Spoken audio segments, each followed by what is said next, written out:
Hello everyone, मैं हूं advocate Rahul Mishra और आपका इस चैनल पर स्वागत है। आज की वीडियो में मैं आप लोगों से बात करूंगा कि आप लोगों को यात्रा के दौरान कैसे अलर्ट रहना चाहिए, नहीं तो 376 का झूठा गैंग आपको भी फंसा सकता है। मैं डेफिनेटली 376 पर ज़्यादा वीडियोस बनाता हूं क्योंकि मुझे इन फर्जी जो गैंग वाले हैं, जो झूठे मुकदमे लिखाने वाली गैंग है, सो कॉल्ड विक्टिम है, उनका एक्सपोजर करना है, उनको एक्सपोज करना है कि ये लोग कैसे क्या टेक्निक्स अपना के झूठे मुकदमे लिखाते रहते हैं अक्सर लोगों के ऊपर। मेरे पास जो नई नई FIRs मेरे क्लाइंट्स की आती हैं, मैं उन्हीं के बेसिस पर वो वीडियोस बनाता हूँ, उनके एक्सपीरियंसेस के बेसिस पर, अपने एक्सपीरियंसेस के बेसिस पर कैसे केसेस कोर्ट में आ रहे हैं उनके बेसिस पर। आज का वीडियो बेहद अलग है कि आप यात्रा के दौरान गए और यात्रा के दौरान आपस में कन्वर्सेशन हुआ और उसके बाद 376 जैसे एलिगेशन झेलने पड़ गए। डिटेल में बात करूंगा, लेकिन उससे पहले मेरी आप लोगों से रिक्वेस्ट है कि अगर आप लोग चैनल पर नए हैं या पहली बार आ रहे हैं या अभी तक आप लोगों ने इसे सब्सक्राइब नहीं किया तो प्लीज़ सब्सक्राइब करिएगा। साथ ही साथ एक हम्बल रिक्वेस्ट और है, अगर आप मुझसे पर्सनली मिलना चाहते हैं लखनऊ, दिल्ली, इलाहाबाद में, तो आप अपनी अपॉइंटमेंट शेड्यूल कराकर मुझसे मिल सकते हैं। नंबर आपको डिस्क्रिप्शन में मिल जाएगा। जी हाँ दोस्तों, सबसे इम्पोर्टेंट बात यह है कि हमारे एक क्लाइंट हैं, वो पुलिस में हैं और इस समय पुलिस वालों के खिलाफ, जो नए भर्ती हुए हैं लड़के, उनके खिलाफ बहुत तगड़ा नेक्सस चल रहा है। नेक्सस क्या है कि देखिए, जो नए लड़के हैं उनकी नई नई नौकरी लगी, लोग सोचते हैं सरकारी नौकरी लग गई है तो भैया सब कुछ हो गया है और पूरी ज़िंदगी आराम से बैठ के खाएंगे, क्योंकि जिनको सेटिस्फैक्शन 20,000, 25,000, 50,000, 1 लाख में मिल जा रहा है, दे आर सेटिस्फाइड कि चलो ठीक है, हमें कुछ नहीं करना पड़ेगा, हमारी बेटी बैठ के खाएगी। या वो लड़की स्वयं सोच लेती है इनको हम फंसा लेते हैं, शादी कर लेते हैं, उसके बाद आराम से बैठ के खाएंगे, कोई टेंशन नहीं है, पुलिस में घूस कमाएंगे ही कमाएंगे। तो सिस्टम यही है कि एक कांस्टेबल साहब हैं, अभी रिसेंटली 3-4 साल पहले उनकी भर्ती होती है और वो आगरा से जो है इलाहाबाद आ रहे होते हैं, आगरा से इलाहाबाद आ रहे होते हैं, बस में उनको एक महिला मिलती है। बस में उस महिला के साथ इनकी टेलीफोनिक कन्वर्सेशन कैसे बदलती है वो मैं आपको बताता हूँ। देखिए, बस में वो महिला मिलती है, इनकी आपस में बातचीत होती है और बातचीत के दौरान एक दूसरे से ये लोग नंबर भी एक्सचेंज कर लेते हैं, क्योंकि आगरा से इलाहाबाद की दूरी काफ़ी ज़्यादा है और दोनों के बीच में आपस में नंबर एक्सचेंज हो जाता है, दोनों आपस में बातचीत करते रहते हैं, ठीक है। और एक ढाबे पर रुकते भी हैं, जब बस का स्टॉपेज होता है तो ये लोग रुकते हैं, वहाँ पर खाना वाना खाते हैं साथ में, फिर बातचीत इनकी एज इट इज चलती रहती है, फिर ये लोग अपने अपने घर चले जाते हैं। आपस में इन लोगों की टेलीफोनिक कन्वर्सेशन लगातार चलती रहती, 15-20 दिन वो टेलीफोनिक कन्वर्सेशन चली। बस लड़की ने वहीं से क्या करा, अपनी लेविश लाइफ को मेंटेन करने के लिए, अपनी ज़रूरतों को पूरा करने के लिए धीरे धीरे लड़के से वसूली स्टार्ट कर दी। वसूली कैसे स्टार्ट कर दी? उन्होंने कहा मुझे ये वाला मोबाइल अच्छा लग रहा है, तुम्हें कैसा लग रहा है? अच्छा चलो ठीक है, ले लो, पैसे दे दे रहे हैं, बाद में दे देना। मोबाइल ले लिया, फ्रिज ले लिया, AC ले लिया, सीरियसली फ्रिज ले लिया, AC ले लिया, TV ले लिया, ठीक है। ऐसे करते करते लड़के का 3.5 लाख रुपए का बिल उनका बन गया। जैसे आजकल बिग बिलियन सेल चल रही ना, वैसे ही समझ लो लड़के की पॉकेट पर सेल चल गई, ठीक है। उसने जो है इतना सारा सामान ले लिया। अब सिर्फ 15-20 दिन के टेन्योर के दौरान, मैं आपको बता रहा हूँ, सिर्फ 15-20 दिन के टेन्योर के दौरान, जो लड़के का वर्जन है, जो हमसे लड़का बता रहा है, लड़की ने तो जो FIR में लिखाया हुआ कि हमारे साथ बहुत नृशंस तरीके से बस में और इन्होंने शारीरिक संबंध बनाया और ऐसी ऐसी चीज़ें करी, वो जो लिखाई जाती है एज इट इज चीज़ें, और मेरा गहना वहना भी ले लिया, जो कुछ भी मेरे पास था वो सब कुछ इनके ऊपर लिखा दिया।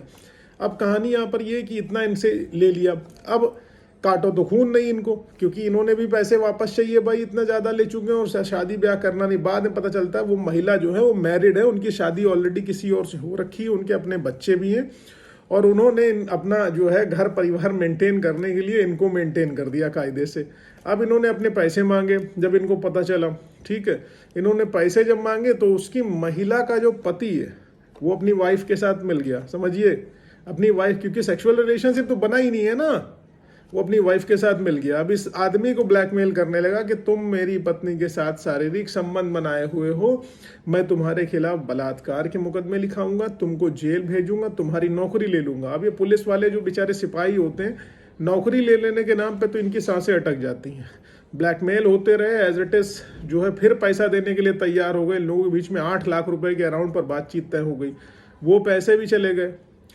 अब वहां से दौर एक्सटॉर्शन का रुका नहीं, एक नया दौर स्टार्ट हुआ। अब उनको लगा ये पुलिस में डेली 4-5 हज़ार तो घूस का कमाई लेता होगा, अब इससे रेगुलर बेसिस पर वसूली करो। उन लोगों ने फिर कहा 2 लाख रुपए और दो।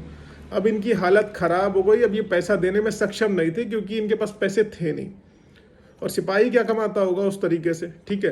तो पैसे ये दे नहीं पाए। जब ये पैसे दे नहीं पाए तो उसके बाद इनके ऊपर एफआईआर रजिस्टर करा दी उस महिला ने 376 में।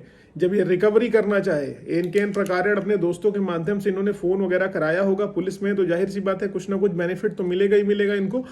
इन्होंने अपने दोस्तों के माध्यम से फोन वगैरह कराया, फिर जब उसको लगा कि महिला को कि मेरे ऊपर प्रेशर क्रिएट हो रहा है, मेरे पति के ऊपर प्रेशर क्रिएट हो रहा है, हम लोग जेल जा सकते हैं एक्सटॉर्शन के मामले में क्योंकि पैसे सारे के सारे ऑनलाइन आए हुए हैं, तो उस कंडीशन में उसने रेप का मुकदमा इनके ऊपर दर्ज करा दिया, ये कहते हुए कि इन्होंने मेरा जो मैं बस में आ रही थी, इन्होंने मेरे साथ जबरदस्ती पिस्टल दिखाकर मेरे साथ जो है शारीरिक संबंध बनाए, अपने प्राइवेट पार्ट्स मेरे मुंह में डाल दिए पिस्टल लगाकर, और मैं मना नहीं कर सकी। अगर मैं मना करती मुझे जान से मार देते। उसका इन्होंने वीडियो बना लिया, वीडियो बना के इन्होंने जो है मुझे ब्लैकमेल करना स्टार्ट कर दिया, और ये वीडियो इनके द्वारा मेरे पति को भी भेज दिया गया।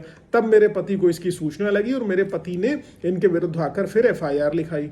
ठीक है, अब आप समझ लो स्टोरी कहाँ थी और स्टोरी कहाँ से कहाँ पहुँचा दी गई, कैसी कैसी सिचुएशन हमारी सोशल एस्पेक्ट में, सोशल सोसाइटी के आसपास है, तो लोग क्या क्या एफआईआर लिखा सकते हैं, कैसे कैसे चीज़ें कर सकते हैं। ठीक है, तो इसलिए थोड़ा सा अलर्टनेस अपने जीवन में लेके आओ, और अननेसेसरी राह चलते किसी के साथ भी भाई नंबर मत एक्सचेंज करो, अपनी डिटेल्स मत दो, क्योंकि आप क्या करते हो क्या नहीं करते हो। खुद को बहुत गरीब दिखा के रखो, रौबदार मत बताओ किसी को, खुद को बहुत गरीब बना के रखो, नंबर वंबर मत दो, क्योंकि एफआईआर तो कोई कहीं भी लिखा सकता है। और 376 का मैटर ऐसा है कि आपकी बदनामी चली जाएगी, बदनामी हो जाएगी सोसाइटी में, कोई आपको पूछेगा नहीं, and everybody will say that this is the rapist.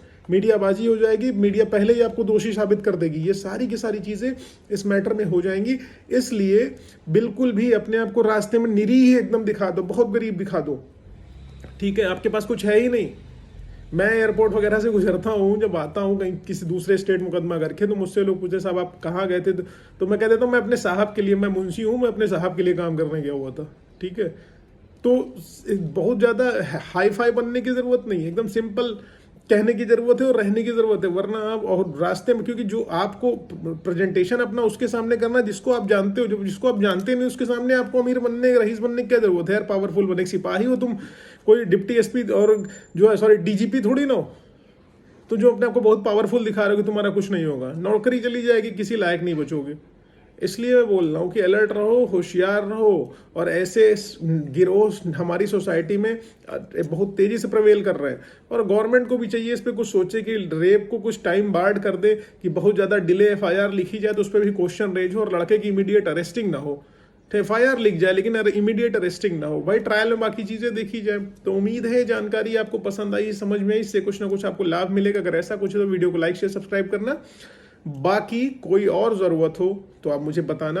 हाँ, इसमें भी मैं अपडेट दे दूं, इसमें हम क्वेश्चन प्रिपेयर कर रहे हैं, इसमें भी हम क्वेश्चन में ही जाएंगे, क्योंकि लड़के ने ऑनलाइन ट्रांजैक्शन कर रखे हुए हैं, और मिले तो ये लोग डेफिनेट हैं, लेकिन सिर्फ बस पे और उसके अलावा कुछ नहीं। जिस दिन सेट डेट बताई जा रही है उसके अलावा इनकी मीटिंग कहीं नहीं हुई है। बाकी तो विवेचना का पार्ट है, हम लोग क्वेश्चन में ट्राई करेंगे, देखेंगे जो होता है होता है। बाकी उम्मीद है कि इनकी अरेस्ट है तो एटलीस्ट हो जाएगी। बाकी फेसबुक, इंस्टाग्राम, ट्विटर पर अभी तक नहीं मिले तो वहां मिलिए, नंबर आपको डिस्क्रिप्शन में मिलेगा, टेलीफोनिक कन्वर्सेशन करिए, लेकिन व्हाट्सएप पर पहले अपॉइंटमेंट कराइए, डायरेक्ट कॉल ना करें, वरना भैया गालियां आपको भी मिलेंगी और हमको भी मिलेंगी।